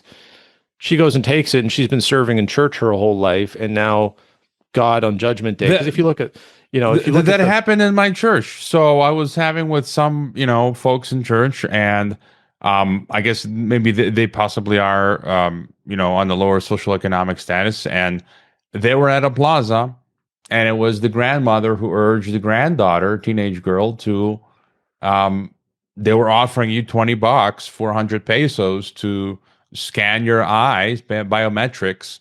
And it turned out it was WorldCoin, which is now renamed World. So it was World, Sam Altman's World here in Mexico, in town, at the edge of wow, town. Like, here's $20. We create this wallet, we'll give you $20. We just scan your eyes, and none the wiser. And it's kind of like, again, that can't be the mark of the beast, because the Bible implies it's spiritual. And as you said, it's an allegiance. It's you saying, I am going to set aside God, Jesus, reject him, like Peter, 3 times, denounce, so, oh, I don't know this guy. And it'll be under threat or fear, and saying, I reject Christ. Okay, I'll do what you say. It's not like I mean, would you sort of agree with that example? sure. I mean, yes, that there's, I mean, I have my own theory for how this would probably play out, involving a whole societal collapse that, that I don't think we have a smooth transition into a technocracy that ends up having a control grid that an antichrist takes over, that is sort of, the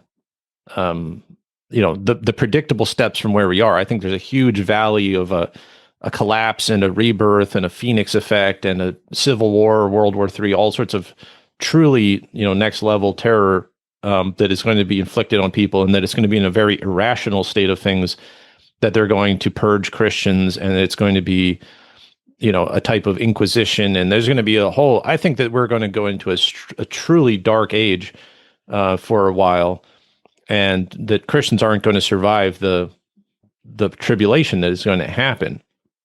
And then can we say, because a lot of us project this Klaus Schwabian sort of techno-digital tyranny, but I think what you're referring to, I've also entertained that possibility, where it's going to be a terror more in the sense of something from centuries ago, where the terror it's going to be more like a collapse Mad Max situation, where the economy collapses, the government, and now I've got, cartel on every corner. There's different cartels. They're kidnapping. They're beating you up. Taking your stuff. Like it was always in past wars. So that would be a different terrifying scenario versus the one that we keep projecting, which is, oh, I'm going to be living in this algorithm ghetto where they're just going to shut me off. But maybe it's just as simple as what has always happened in the breakdowns. No. Well, and the difference is that this would be an entirely scripted and choreographed collapse. It would be an implosion. It's like a 9/11 on a whole global scale. It's an inside job. This is where the Aquarian conspiracy and the Theosophists, I believe, are the masterminds behind that, where they are introducing the idea of the new age, the age of Aquarius. The whole idea is that it's an age that surpasses this one, where modern rational thought goes away.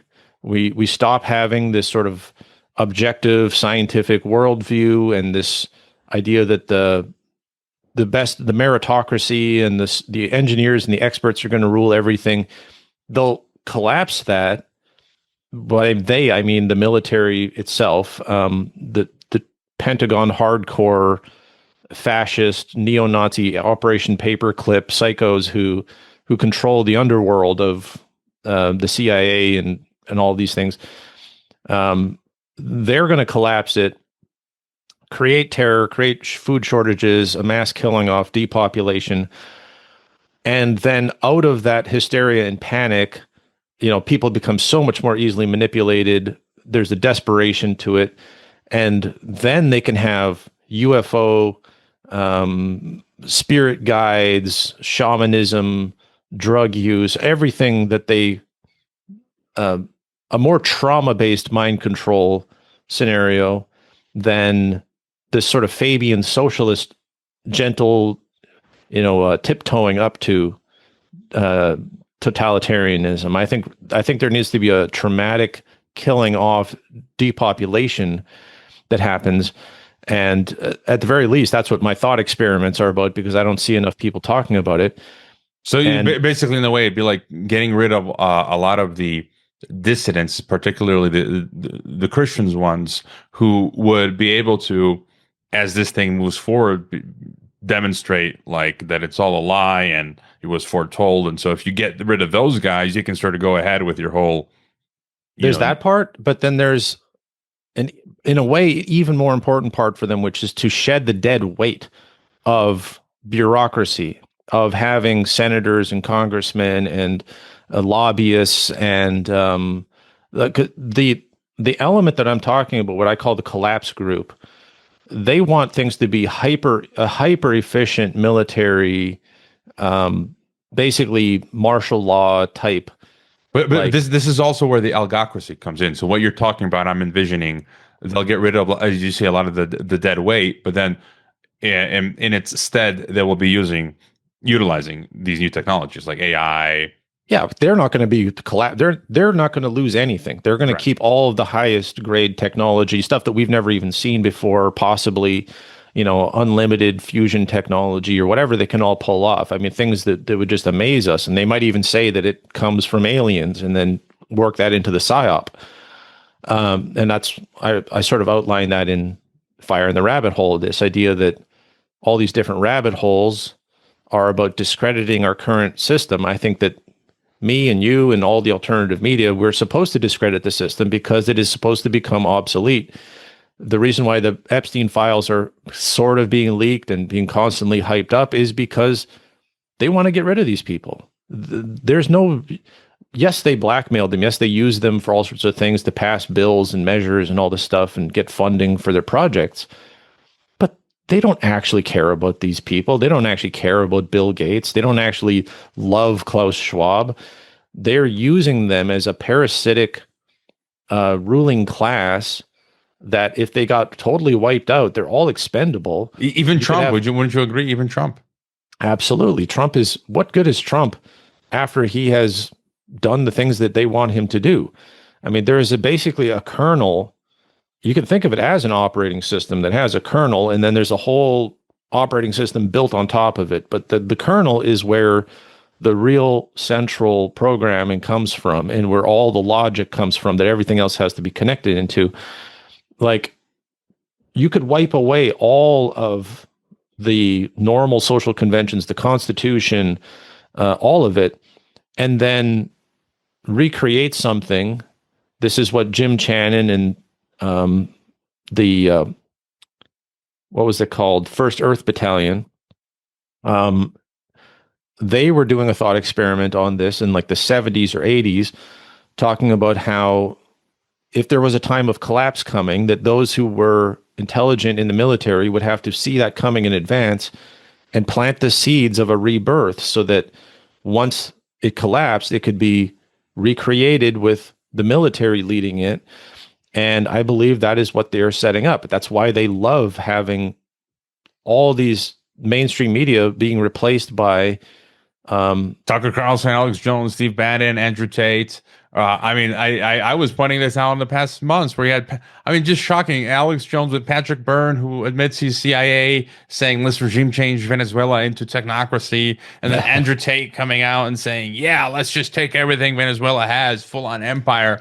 And all of their parents are like CIA. And it's just kind of like, guys, seriously, Yeah, and it's very conspicuous. I've talked about the Steve Pieczenik connection. He's a former State Department psychological warfare expert that basically created Alex Jones. And he specifically and explicitly said New York and Los Angeles are going to be collapsed.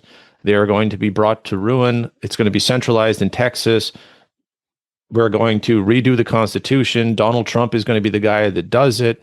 He was saying this like 10 years ago, and when Trump was about to get elected the first time, he was saying that this was the plan, and he was speaking as a State Department.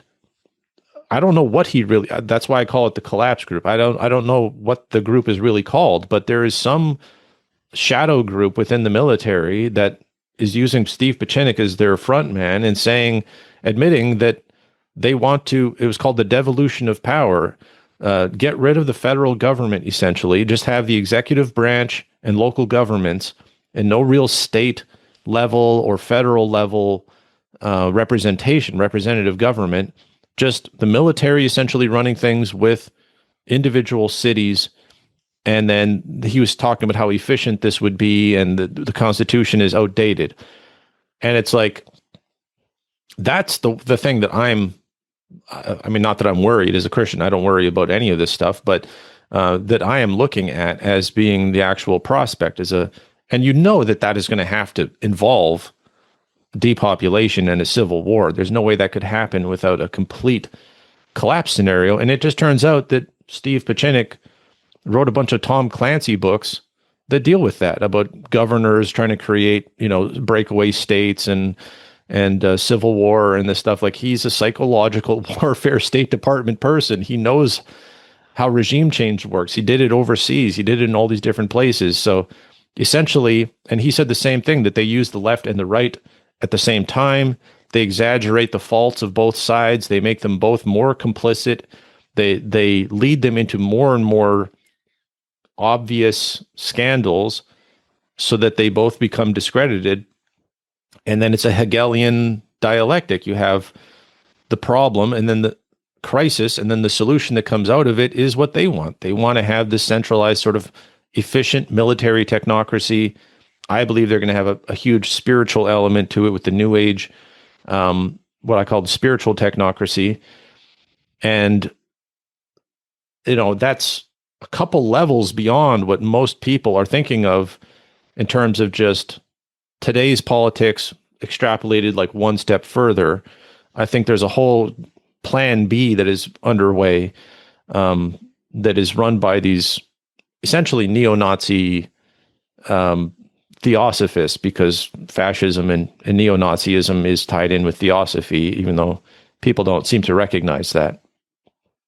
I wanted to just add to that. Yeah, that's why we're seeing all these events now, right, in the U.S. from the left and right. ICE is becoming, Ranons just wrote a piece, and others are pointing out how it's quickly morphing into like the NKVD. Stasi supposedly Christine Noem uses a Nazi slogan, although I tried to research that and they say they couldn't find an actual primary source to confirm that. But haven't we said this for the long? We played the Steve Pachinik clip on our last interview two years ago. Didn't I say that there was this pattern where we're seeing where the Trump administration is on the road to becoming like another type of Nazi-like authoritarian occult far-right structure, which, again, that's not to say they're both the same, essentially, the left and right. And so we're seeing all these incidents in Minnesota, all over the place, just this increased chaos as you're describing. And I just wanted to add what you mentioned about New York. I mean, with Zamdani now and talking about the warmth of collectivism and his policies are basically literally going to collapse New York. And it's like, I loved those movies of Kurt Russell's Escape from New York and LA were great films. And it's like that's what they're literally doing. They're going to do an Escape from New York on New York. And then, yeah, as you say, it's this Scientology military occult group. There are some people that attack me online. It's this loose network of guys who are like, China and Russia are the globalists taking over the world. I'm like, and they're promoting EU and NATO, and they're attacking me as a Russian agent. I'm like, what are you guys talking about? It's like the globalism is emanating. I mean, they're all globalists, but it's emanating from the Western globalist spheres of NATO and EU and Department of Defense, like what you're talking about. This Pentagon group is full-on occult globalist. And the tax revolt, another example. I've been mentioning this recently. All of a sudden, we see on alt media saying we're gonna not pay our IRS taxes. Like, I don't want to do that. I do, but I don't want to do it. But what's the game here? It's kind of like what you're saying, to bring in a new system, and their way is getting people to generate enough social currency, critical mass, to try to discredit the IRS. What did Robert Heinlein and all the technocrats of a century ago say? In the social credit system, you don't need income tax. Right. So they're getting people to dismantle the old system themselves to bring in this new The thing. tariffs, I mean, all this stuff, it is destabilizing chaos, and they create order out of chaos. I mean, there's so many ways in which this has essentially been building up. I've said before, I think Trump is designed to be a destabilizing, accelerating figure that will, obviously, with the Peter Thiel thing, you have like the big tech, South Africa, the PayPal mafia connection, which is neo-Nazi. And then you have like Palantir being the operating system of the government where they can use the big data to control and to sort through all the biometric stuff that they have. And I mean, if you just start thinking of everything as a weapon and an actual military operation that is preparing to collapse the government, collapse critical infrastructure into a state of civil war and chaos and FEMA emergency style stuff. You know, the servers under the data center under the White House, you know, the fake ballroom and all that kind of stuff, you know, created by an Israeli engineer. And I mean, what I'm seeing are a bunch of indicators that there is a Dr. Strangelove like. I literally think Dr. Strangelove is predictive programming or a warning that it's literal Nazis working with government officials to create an underground survival continuity of government system that is going to take over when normal society collapses. And I believe that that's all obviously in coded messaging, but it's in Revelation as well, where the rulers of the earth are hiding under the mountains as everybody on the surface is dying. And, you know, they are trying to escape God's judgment. And, you know, we've talked about that before, the riders of Revelation, but this is where the green agenda, depopulation agenda ties in with, you know, Trump's golden age, the new age, this idea that there is making America great again. It's not even that Trump comprehends half of the stuff that would have to happen here. He's a tool, but there is an element that has been thinking about this for a very long time, and Trump is what they see as the opportunity. And I think there is a dysfunctional, reluctant way in which Trump is playing along with it. He doesn't want to be a puppet, but he can't help it. I think he has pretty much rejected the alien psyop that they really tried to push on him with the New Jersey drones and the guy who blew himself up in a Tesla in front of the Trump hotel. And he had a warning that it was about China creating these drones. And like, they really tried to set him up to be a UFO president. And now we have Spielberg doing Disclosure Day next year, which is like this big psyop programming event. And the Age of Disclosure, which I watched, which is just garbage programming about the UFOs and all these insiders that are revealing it. And so you have this undercurrent during this administration that they're trying to push UFO stuff into there. I do think Trump has enough agency and enough control that if he completely poo-poos that and he sets that aside and he doesn't really give it any oxygen, then they're using other methods to do it. But it's there. You can see them trying it. So it's not a perfectly coordinated script that's playing out where Trump is playing his part like an Obama would or something. But you can still see the warning signs that they're trying to push for it. And of course, I think that the UFO thing it's completely controlled by the Pentagon. All the release of the information is all Pentagon. So of course, it's part of this Pentagon collapse. And it's part of that theosophic, you know, the Scientology theosophic ascended masters, right? Yeah. Externalization of the hierarchy thing. And I just realized this now. And it linked to what you're saying with what my past guest Anthony Patch said, where, you know, he thinks, again, I'm not sure which way it'll pivot, but BRICS might be the, you know, UN 2.0, World Government 3.0 institution. It may or may not be, or may just be, you know, an add-on to the system that we have already. But Trump with I mean, it's just every time, isn't it, Terry? Every single time. Trump just withdrew from, it's total coincidence, Terry. 66 international organization. 66 guys. Total coincidence. It just boggles my mind. But that would play into something like with, so we would think, oh, that's anti-globalist, and no, because the system is dying and the new thing is BRICS. And so, Anthony Pack said, I don't know if it's going to happen.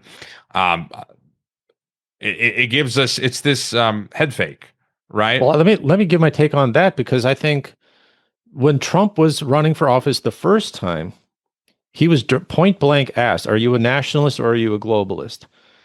And his answer, I've never seen people really appreciate. He said, "I'm both. I'm a nationalist and I'm a globalist."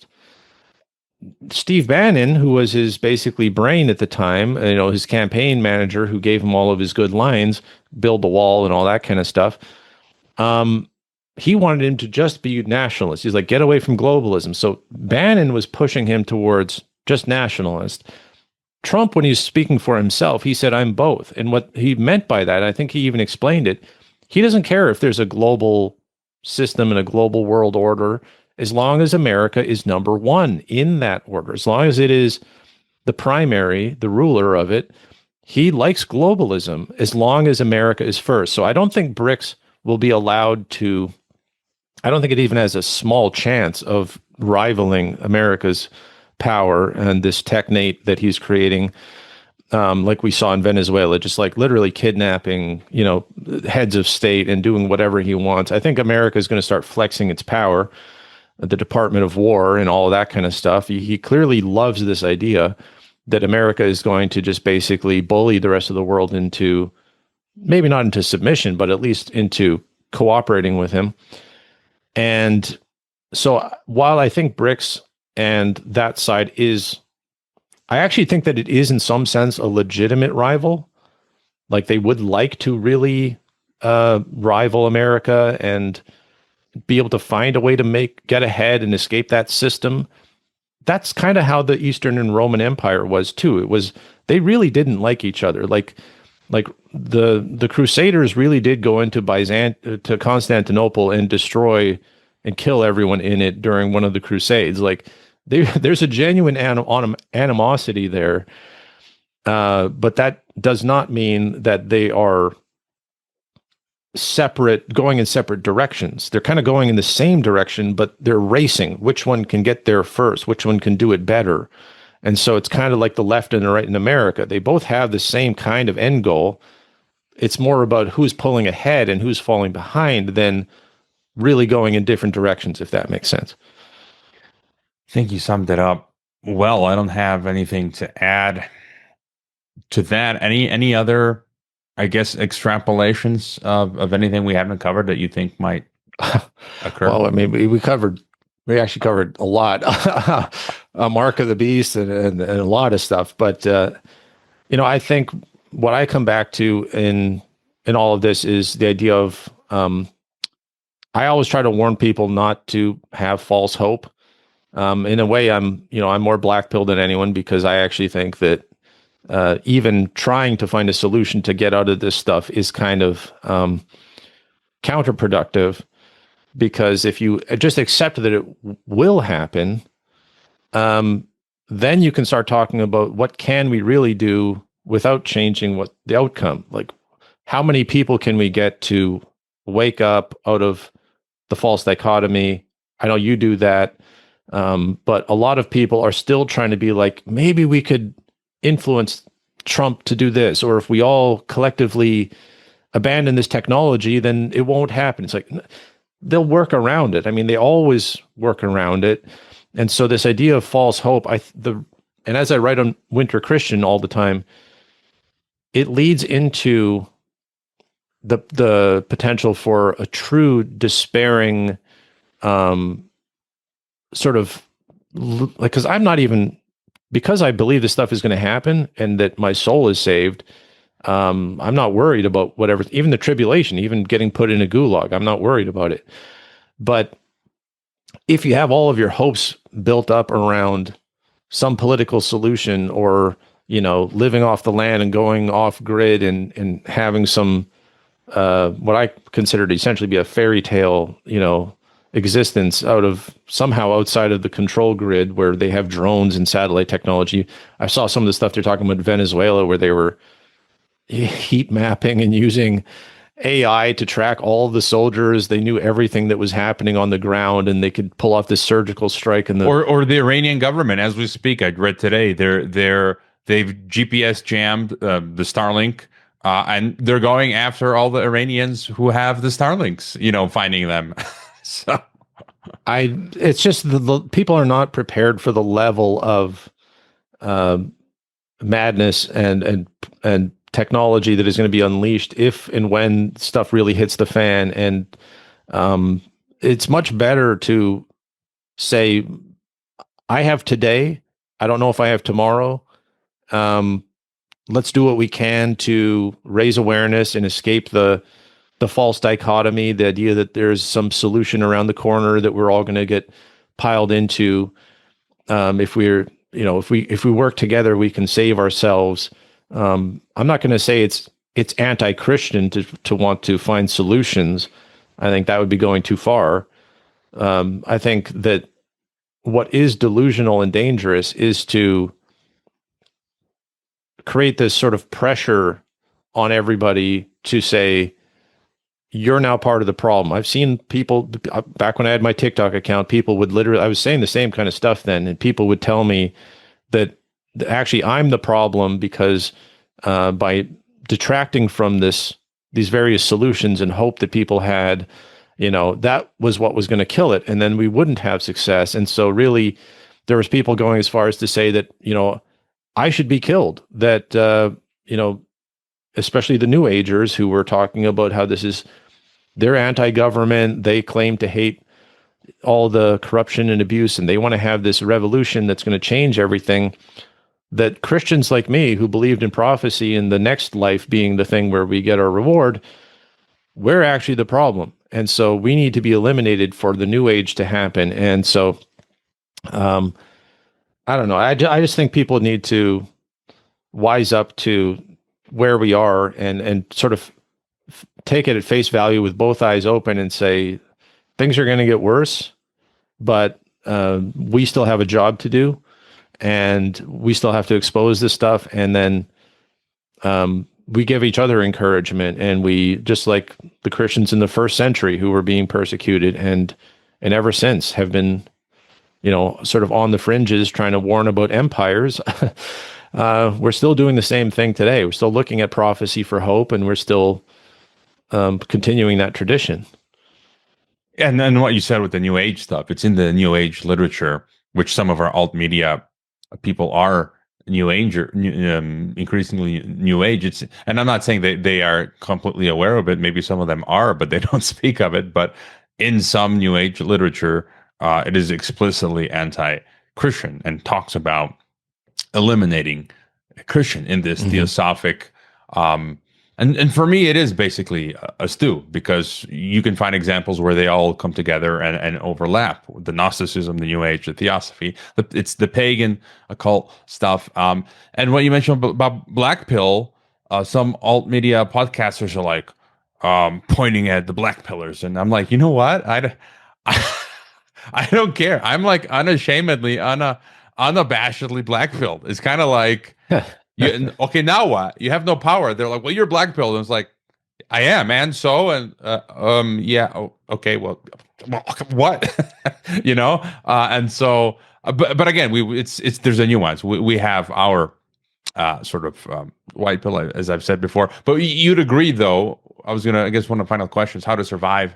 Meanwhile, I mean, you would agree that as much as one, in a balanced, thoughtful way, can, to protect your privacy and steer away from surveillance, like you're using a Linux. So why not have a Google phone, using Linux, paying with cash, like in a sensible way? Those are good things, we should be doing and promoting, right? Yeah, that's I guess it is kind of a paradox where I don't believe that the end can be changed, but in the meanwhile, but I still believe you have to pay your taxes. I mean, Jesus said, render unto Caesar what is Caesar's. And, he wasn't endorsing the Roman Empire when he said that. He was just being realistic about, don't draw legal problems onto yourself, and don't create problems. Work within the system, do what you can. And yes, I use Linux. I hate Microsoft. I deleted my Twitter account as soon as Elon Musk bought Twitter. And, I do take stands on various things. And when I talk to people who are more knowledgeable about what solutions we can do on sort of a day-to-day basis, I'm always fascinated what the real, what would you even say, what the more low-level solutions are on a personal level, because that's very different than the high-level solutions of how to change geopolitics and world events. So there's a personal level of solutions. I'm sure there are people who can actually live off the grid and essentially become self-sufficient, and that's amazing if you can do that. But the average person I talk to talks like, they've got a hunting bag and they've got a rifle, and they're going to go out into the woods one day and just start surviving as if there's not going to be 30,000 other people who all go into the same woods and think that they're going to survive, and they're all going to end up shooting each other. And this in Canada, people talk like this because we have so much wilderness and open space and stuff like that. Canada is full of people who think that they're going to just go and be survivalists, or not wild. Even that, just contending with nature. I mean, even if you're the only person there, I mean, the cold weather, you fall and injure yourself, you get sick. I've been watching Pluribus, and that sort of happens. This guy from Paraguay, or where was it?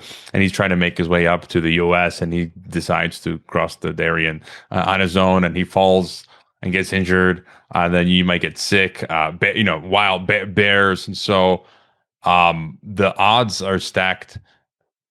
I mean, I think you on one hand, there's a good chance a lot of people could be okay. It's like 50-50, but bad things could easily happen to you. And then the alternative, in my way of looking at it, is if there is a biometric system that I need to use, if there's shifts in the way that the currency works, and if my place that I work, if my wages are in Beast Coin or whatever they want to call it, that's how I live. It doesn't change my religion. I'm still going to talk about Christianity. No one's going to shut me up, and they'll have to kill me if they want me to shut up about it. And it might come to that. But, the other way to say is that I live in this world. I live in a fallen world. I don't have to endorse any of it, but I do have to live in it. And, that's not a big deal to me. It's not a big deal that the world is evil, because I didn't have a fantasy world where things were good before. I mean, so if it just gets worse by degrees, okay. I mean, we're still, 1,000 times better off than people 500 years ago. Like I know people romanticize peasant life in in medieval Europe and stuff, but I'm very grateful for how good things still are. So I can simultaneously enjoy life, enjoy my day-to-day existence, not worry about it, do little solutions to try to deprive the evil people of their invasion of my privacy and so forth, while looking at this all and saying, okay, this is not going to last. This is all temporary. This is all going to change either in my lifetime or afterwards, but it's going to collapse. It's going to become more dystopian, and I'm okay with that. It's more of a day-to-day outlook of doing the little bit that I can, recognizing that I'm small and I don't have a lot of power. Everything is in God's hands ultimately, and I have to have that kind of humble modesty in looking for solutions, and while still being grateful for the amazing liberties and technology and comforts that I do have that my great grandparents would have never even thought of. The simple as having a toilet in your home and not having to go outside in the freezing weather with, all sorts of animals and insects and dealing with outhouses. I've lived that lifestyle Mm.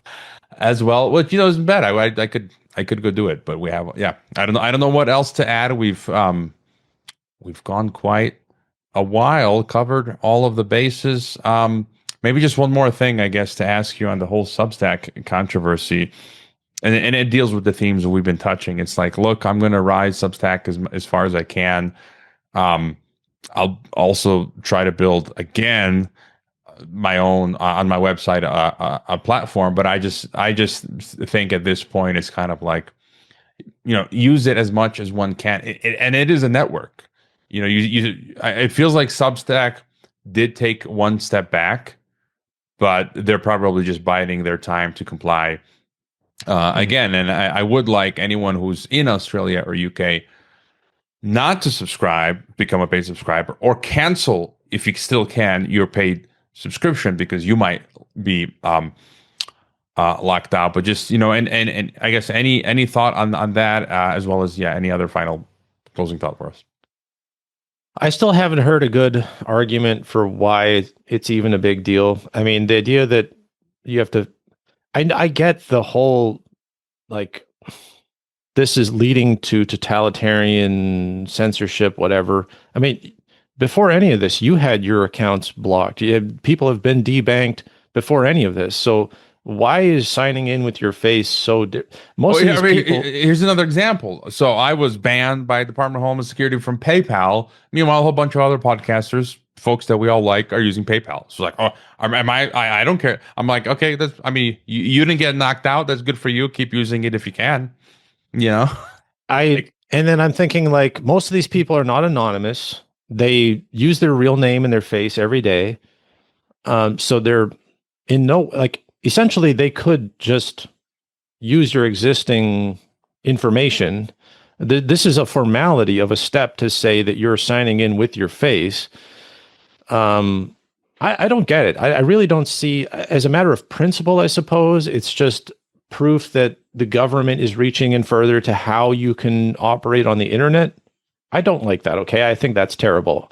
And I would, one of the reasons I use Linux is because Windows is full of spyware, and Windows recall, and the idea that it's going to essentially key log everything you're doing and screenshot everything you're doing. I hate this stuff, but Substack is one. I mean, they're doing it across all of social media, and Substack is just considered to be social media, I guess. But I don't know. I think it is. I would tell people, if you're enjoying Substack, which I really do, I get a lot of great stuff out of it, a lot of good writers on it. I don't think it's some trap. I don't think that it's something that it was set up in order to achieve this. These are regulators going haywire in very progressive countries, and they're trying to attack the places where people can make a difference. I think we have made a difference on Substack. I think that that they're afraid of it, and they're afraid of us. And so they're trying to create measures. And if we just go to some other thing, I think they'll just follow us there, and they'll find a different way. And it'll just always be this cat and mouse game. And I don't see biometrics as being a line in the sand or even really significant. I mean, there's two-factor authentication in all these different important things already, where you're using your phone or some other way of them verifying your ID. So maybe I'm just ignorant about it, and I need to hear the other side of the story. I want to talk to Michael Ginsberg. We have a discussion lined up. I'm very curious what he's going to say about it, because if you're into technology enough that maybe you just haven't heard the full argument, but I'm not worried about Substack's age verification stuff. I don't think it's great, but they are a company. They have to comply with the law. So, I'm not seeing the conspiracy here on Substack's part. I've heard people say that the owners and the founders are connected to certain things. Well, try doing anything at a high level without some weird investor coming in and giving you money, and now you're connected to some freak group Hey, that I mean, you has can connect. Hey, I technically I was a staff assistant with the EU at the United Nations, and I'm a globalist, right? You know, and so it's just kind of like, and I guess I'll just add, yes, we should make platforms hurt financially that are doing globalist technocrat things. I fully down with that. I'm moving to Linux eventually, and I'm not doing the whole Windows 11 thing. You know, just examples like that. So that's something we should be doing. And it is a war of attrition on their part. It's a long game, and Mhm. I'm just thinking again. I'm already reading. Russia is going to ask, and it's just an example. Russia's going to do it. They're doing it everywhere. You know, Mhm. Mexico is now. Some of the things that they're doing is a snowball towards what Russia is doing, and everywhere else. You know, I'm using my examples. You guys use your examples. Insert your country name. You know, Croatia and the EU.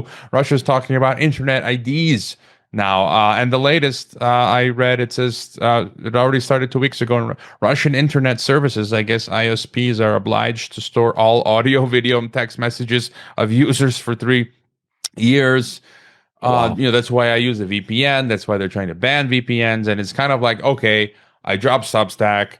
You know, I still do want to do the membership on my website. But again, do people, and I've been doing this since 2012, technically. So I'm a veteran in this space. Mhm. And I'm tired, you know, man, I am tired. This content mill machine that I have to keep feeding with geopolitics and Mhm. empire.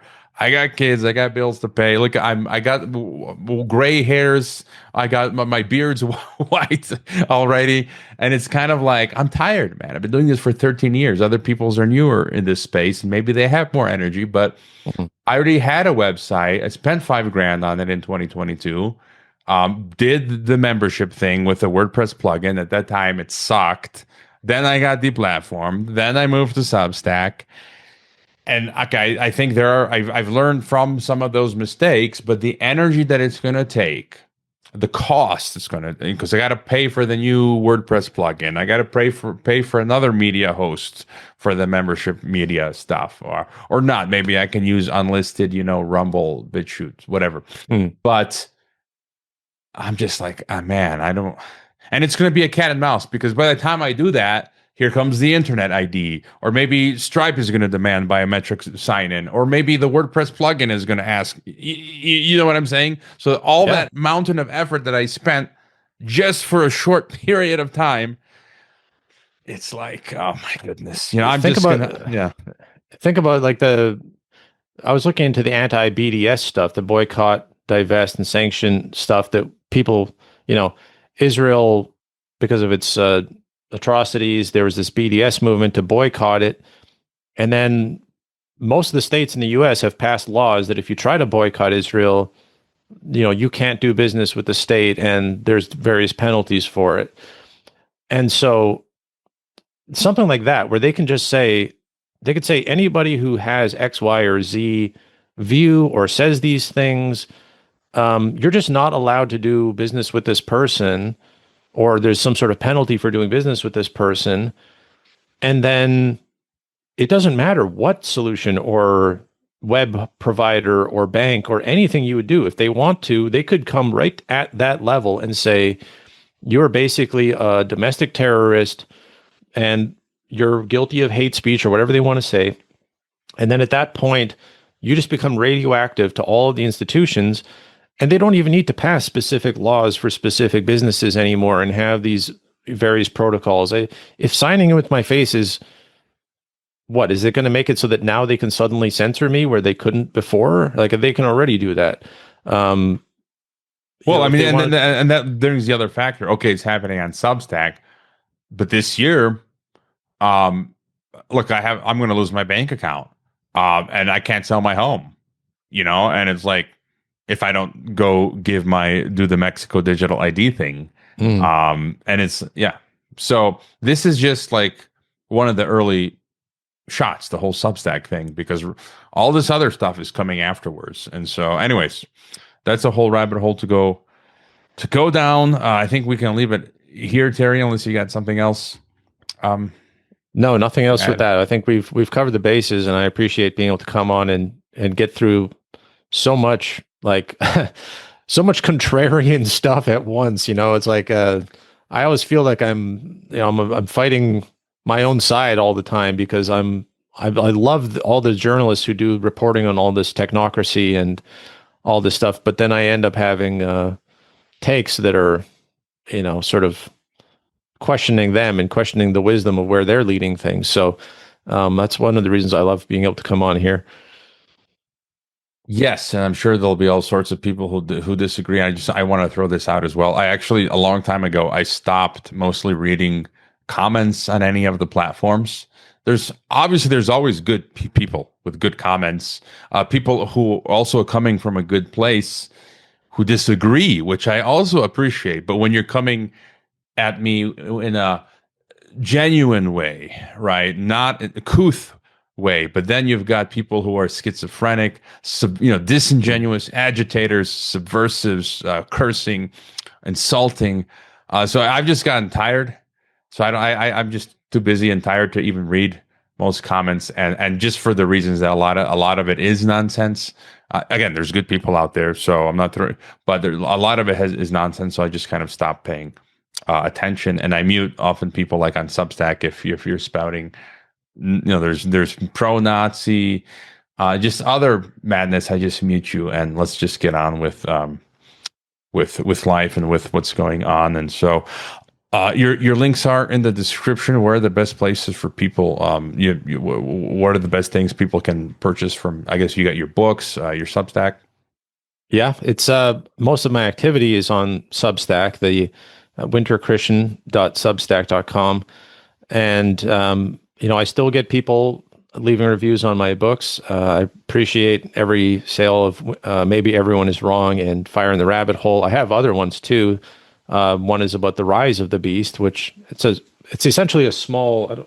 I have a copy here. It's like thin. It's a small pocket-sized handbook, but it goes over the logic of from the book of Daniel, talking about the beast, why you can for certain identify the beast as being the Roman Empire, and it's a cheap little booklet that I made to try to help people understand the prophetic fulfillment of the Roman Empire as the beast that gets talked about in Revelation. And the book sales are always very appreciated and helped. And I get a lot of people telling me that it changed their mind and it helped them understand things. So that's the main thing. I am still writing more books, but there's no point in talking much about them until there's something more concrete to announce. But Substack is the main place, and I plan on staying there even if there is more rules that they add. But again, they're gonna have to ban me before I leave, or they're gonna have to kill me before I shut up. So it's kind of like I'm just gonna be stubborn about it. I'm not gonna be scared away by